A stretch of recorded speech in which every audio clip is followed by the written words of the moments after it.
ntabwo tubafata umwanya munini turabizi ko mu gifite ibyo mugomba gukora byo kwitoza. Thank you coach for giving us this time. I know you need to still work on different things as you prepare, ariko twari twifuje natwe kuza kugira ngo tubabwire yuko tubari inyuma.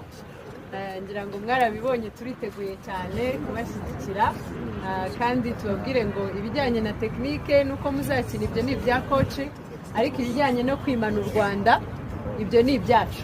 Siko bimeze? Niko bimeze. Niyo mpamvu twaje hano kugira ngo tubahe ubwo butumwa bwo kuvuga ngo ejo ni ugukotana tugakina, twibuka ko turimo gukina umukino nk'abantu babizi, bafite ubushobozi, babyigishwa cyangwa se babikora by'umwuga, bakomeza kubishyiramo imbaraga zabo, ariko kandi nk'abanyarwanda bambaye ibendera ry'u Rwanda.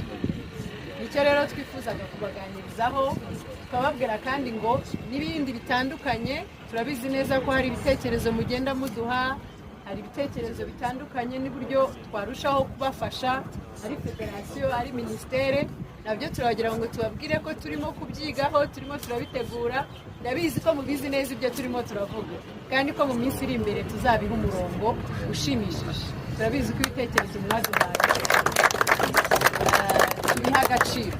Icya nyuma rero nagira ngo mbabwire nuko kuri twebwe akazi kacu nta nubwo twavuga ngo ni privilege. Dufite akazi cyangwa ibyo dukora byose no kubera mwebwe. Ni mwebwe muri ku isonga, ni mwebwe tugenderaho. So ibyo muzaduha ejo nibyo natwe tuzagenderamo, ariko mumenye ngo imbaraga zose, icyizere turagifite muri mwebwe, kandi ndizera ko namwe mukifitiye. Ejo rero ni ukwimana u Rwanda, mwebwe mugakina umukino wanyu, natwe tukabaha wa murindi n'umurishyo w'abafana. Ibitego by'abafana byo tuzabibaha byose uko bingana, ibitegerejwe ni ibyanyu. So all the best. Nkuko bavuga, we trust you, we are behind you, we support you in all ways, and we are very much proud of you. We know you're going to give the maximum. We will also give the maximum with you. That's all I have.